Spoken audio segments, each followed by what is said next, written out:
पूज्यपाद स्वामी जी महाराज ने आज भक्ति का प्रसंग लिया है।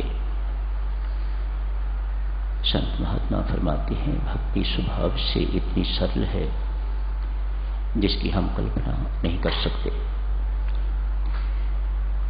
ये सत्य है, भक्ति सरल का वर्णन करती है। सरल हृदय में प्रतिष्ठित होती है भक्ति। और ये भी सत्य है, कुटिल से कुटिल हृदय भी क्यों न हो, यदि वह भक्ति वहां प्रतिष्ठित हो जाती है तो वह कुटिल नहीं रहेगा, वह सरल हो जाएगा। दो परिभाषाएं भक्ति के विषय में साधक जनों याद रखने योग्य। भक्ति अर्थात उस अकाल पुरख के साथ, उस निरंकार के साथ प्रेम। बहुत कठिन काम है। हमारा स्वभाव तो है जो दिखाई देता है उससे प्रेम करने का, लेकिन ये दिखाई नहीं देता। ये अकाल पुरख, ये निरंकार दिखाई नहीं देता,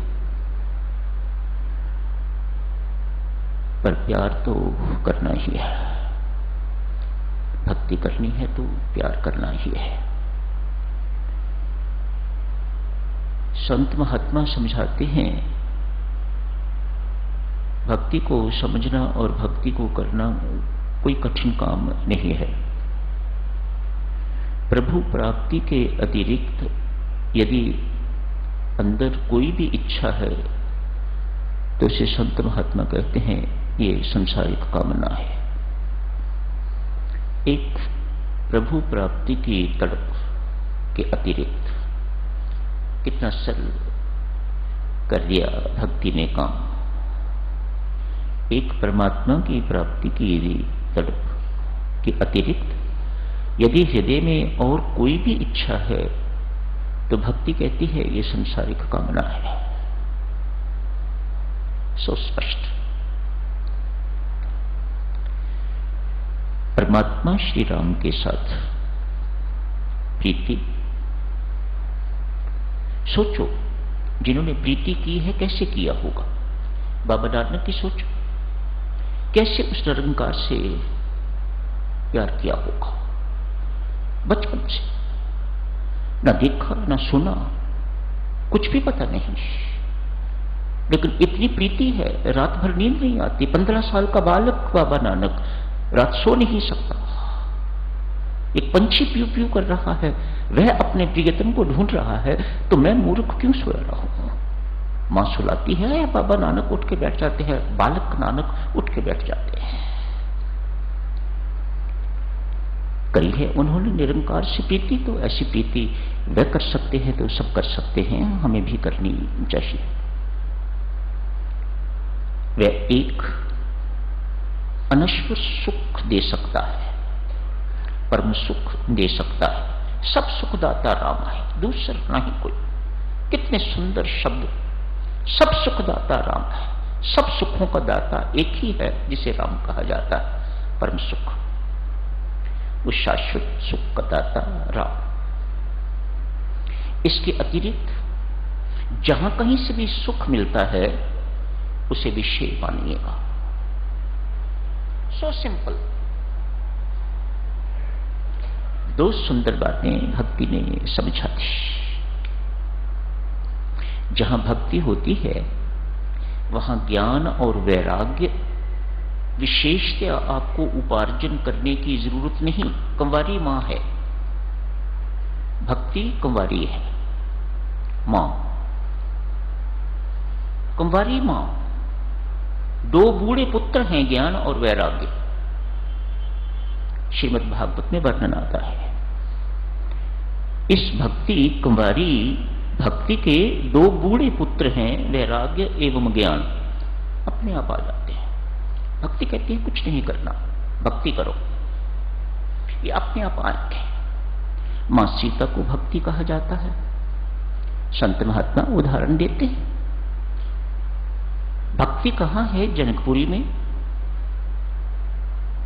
अयोध्या से चल के वैराग्य और ज्ञान बिन बुलाए आए हैं। उस भक्ति को प्राप्त करने के लिए। तो भक्ति कहती है मुझे प्राप्त करो, बाकी सब कुछ अपने आप मिलेगा। मैं हूं करने की चीज करो। ज्ञान, वैराग्य, संयम, सदाचारी जीवन इत्यादि इत्यादि सब कुछ अपने आप आ जाएगा। बस प्रेम करो। कल साधक सुनो आप जी से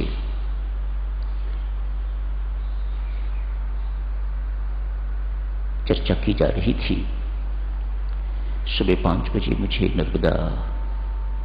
नर्मदा नदी के किनारे लेके गए थे स्नान करने के लिए। धुआंधार घाट वहां पर बड़ा प्रसिद्ध। कल आप जी से अर्ज की थी कि नीचे पानी संगमरमर के रॉक्स हैं, उनसे टकराता है तो धुआं उठता है, इसलिए उस घाट का नाम धुआंधार। कल आप जी से अर्ज की थी मैंने वहीं स्नान किए। एक जज साहब ने कहा स्नान करने के बाद, नर्मदा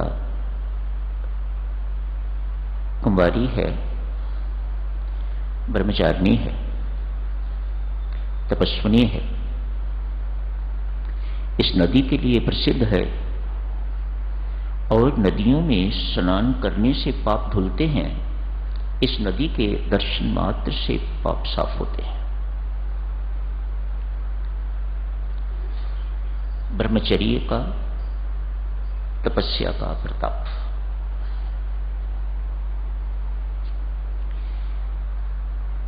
कल आप जी से एक एसपी साहब की चर्चा की थी। कल ही रात उनका मैसेज आया है किसी के माध्यम से कि वे अभी तक भी रोए जा रहे हैं, उनका रोना बंद नहीं हो रहा। इतने प्रसन्न हैं वे। किसी ने कहा ऐसा लगता है राम नाम ने एक शेर को, एसपी मानो शेर, एक शेर को मेमना बना दिया है। अभी 14 को तो दीक्षा ली है।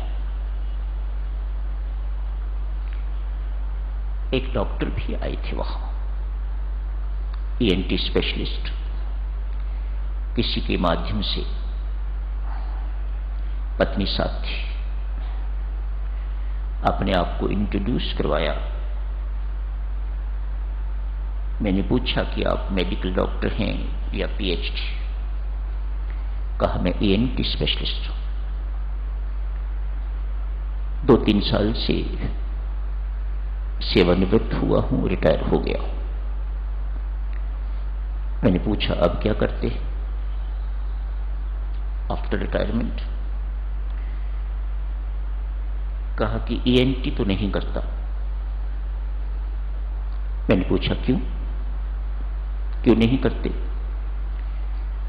कहा 7 साल की पढ़ाई ने मुझे 37 साल अपना पेट पालने, अपनों का पेट पालने की योग्यता दी। 7 साल की पढ़ाई ने, एमबीबीएस इत्यादि करने में जो पीरियड लगा वही 7 साल का होगा।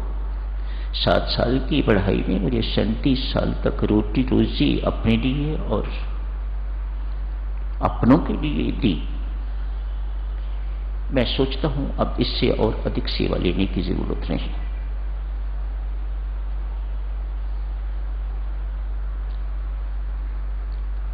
मैंने पीठ थपथपाई।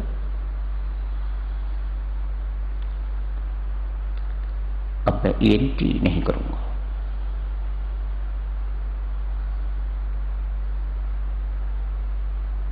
अपनों के लिए करता रहा, अपने शरीर के लिए करता रहा, अब शेष जीवन अपने आत्मा के लिए करूंगा। मैंने फिर पीठ थपथपाई।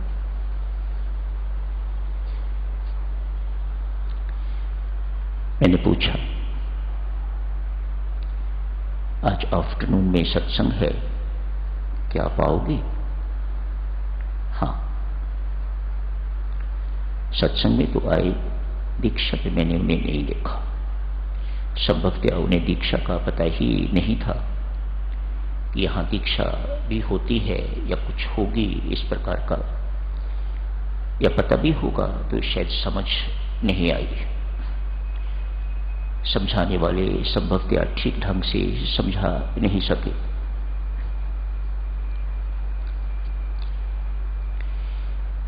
ग्वालियर के एक बड़े रिनाउंड न्यूरोसर्जन रिटायर हो गए। उसके बाद न्यूरोसर्जरी कभी नहीं करी। इतने पॉपुलर कि डॉक्टर शंकर दयाल शर्मा संभवतः उनके फिजिशियन न्यूरोलॉजी न्यूरोसर्जरी के रहे होंगे। शंकर दयाल शर्मा एक दफा ग्वालियर गए, राष्ट्रपति बन चुके हुए थे, तो आंखें खोज रही हैं उनको कहीं। इतने बड़े डॉक्टर ग्वालियर के इतने रिनाउंड, एक्सपेक्टेड था कि डॉक्टर साहब कहीं आगे बैठे हुए होंगे। स्टेज पर शर्मा जी ने पूछा, उनका नाम लेके कि वे डॉक्टर साहब क्या नहीं बुलवाए गए, कहाँ हैं वे? तो बीच में वे खड़े हुए। तो राष्ट्रपति जी ने कहा, डॉक्टर साहब मुझे बाद में मिल लेना, मैं मिलना चाहता हूं। जब वो फिजिशियन थे तब तक तो जानते थे, लेकिन उसके बाद की जिंदगी के बारे में शर्मा जी जानते नहीं थे। वहां जाके सुना होगा। अपने भाषण में कहा,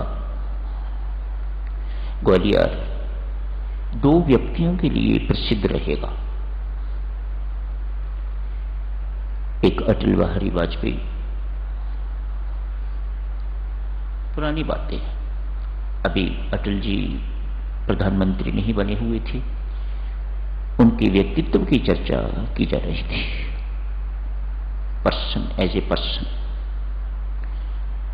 अटल बिहारी वाजपेयी और दूसरे डॉक्टर साहब का नाम लिया।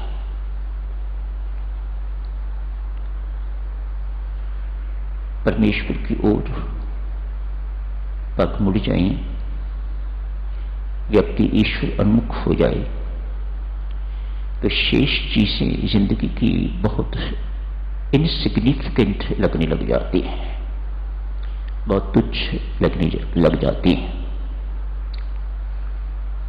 कल रात जो फोन आया लगभग 45 मिनट का, ऐसा मीनाक्षी बता रही है, सुबह आज बताया। शशि जो जज साहिबा हैं वहां, जिन्होंने ये सारा प्रबंध किया हुआ था, उन्हीं का फोन था। कहा कि पहली रात जिस दिन मैं वहां निकला, वहां से इतनी थकी हुई थी कि मुझे होश नहीं थी, सारी रात बहुत जल्दी सो गई, सोई रही। कल बात हुई, कहा कि कल का दिन सारा दिन फोन ही अटेंड करती रही। मेरे लिए कोर्ट में कोई केस देखना या सुनना निर्णय कठिन, बहुत फोन आए लोगों के। आपके इस आध्यात्मिक सत्संग ने क्या कर दिया है हमें। गोपाल भवन जहां सत्संग था, जहां जो लोग गए हुए थे, अभिषेक भी आ गया हुआ है, ये पता नहीं ये कहां ठहरे हुए थे, मुझे पता नहीं, इनसे भी बात कर सकते हैं, सब वहां थे। जो वहां के एम्प्लॉइज हैं, उनका कहना, जो कैंटीन है जहां इन लोगों ने खाना खाया, उनके क्या कमेंट्स हैं मैं बताता हूं आपको, जो सुने। देवी सज्जनों, जिस वक्त एयरपोर्ट के लिए निकल रहा था तो सामने ही जिस गाड़ी में मुझे बैठना था एक संत महात्मा खड़े थे, कुछ 2 4 6 लोग और भी थे उनके साथ। मैंने देखा कि संत महात्मा हैं तो मैंने उनके चरण स्पर्श किए। तो जज साहब जो पीछे खड़े थे, जिनमें मेरे साथ अकंपनी करना था कार में, कहा कि अभी इसी सत्संग हॉल में इन्हीं द्वारा की जाने वाली भागवत कथा शुरू होने वाली है। मुझे पता नहीं था, वेश से साधु दिखाई दिए तो मैंने उनके चरण स्पर्श किए। न जाने उस गोपाल भवन ने आज तक कितने संत महात्मा, कितने बड़े बड़े संत महात्मा आ चुके हैं, कितने आयोजन वहां हो चुके हैं, कोई गिनती नहीं। वेरी पॉपुलर, 600 650 की कैपेसिटी का हॉल, एयर कंडीशनड, जगह जगह एयर कंडीशन लगे हुए, बरामदों में भी एयर कंडीशन, हर कमरे में एयर कंडीशन, मानो बहुत रिच संस्था द्वारा बनाया हुआ वह गोपाल भवन। अनंत, यदि कहूं आज तक अनंत अनगिनत संतों महात्माओं के सत्संग वहां हो चुके। शशि क्या कहती है वहां के एम्प्लॉइज के लिए, कहती हैं भीम साहब मुद्दत हो गई है हमें यहां काम करते, नौकरी करते। सत्संग ऐसा पहली दफा कोई आध्यात्मिक सत्संग देखा है। मेरे जाने से पहले ही सत्संग हॉल भरा हुआ था, मामूली सा खाली होगा। मैं कोई लगभग 20 मिनट पहले चला गया था, सोच के कि 2 भजन होंगे, उसके बाद अमृतवाणी का पाठ हो जाएगा। हमने ऐसा डिसिप्लिन्ड सत्संग, इतनी भारी संख्या में उपस्थिति पहले कभी नहीं देखी। बड़े बड़े संत महात्मा यहां पधारे हैं, शंकराचार्य भी यहां पधारे हैं, लेकिन ऐसा डिसिप्लिन सत्संग नहीं देखा। जिन्होंने वहां भोजन किया है कैंटीन में, कैंटीन वालों ने कहा है ऐसे साधक पहली बारी देखे हैं जिनके आगे थाली रखी गई है और उसके बाद उन्होंने कुछ मांगा नहीं। जहां बैठे हैं उस जगह को साफ करने की जरूरत नहीं पड़ी। ये सब चीजें सुन के देवी और सज्जनों मुझे बहुत प्रसन्नता होती है, बहुत अच्छा लगता है। हमारे साधक जहां भी जाते हैं वहां अपनी धाक जमा के आते हैं, वहां एक आदर्श स्थापित करके आते हैं। बहुत सुंदर, जैसे जबलपुर के सत्संग को यहां याद किया जा रहा है, वैसे जबलपुर निवासी वहां याद कर रहे हैं। ऐसा सुंदर सब कुछ व्यवस्था जो उन्होंने की हुई थी, सब जगह ही ऐसी होती है, लेकिन वहां उनके लिए नई बात थी। सो सारा जबलपुर बहुत प्रसन्न है, बहुत प्रोत्साहित है, उल्लासित है, मुदित है। ये सब कुछ देख के सहज मार्ग मिल गया, एक आसान सा मार्ग मिल गया उस परम लक्ष्य की प्राप्ति का, ऐसा उन लोगों ने कहलवा के भेजा है। तो यही समाप्त करने की इजाजत दीजिएगा।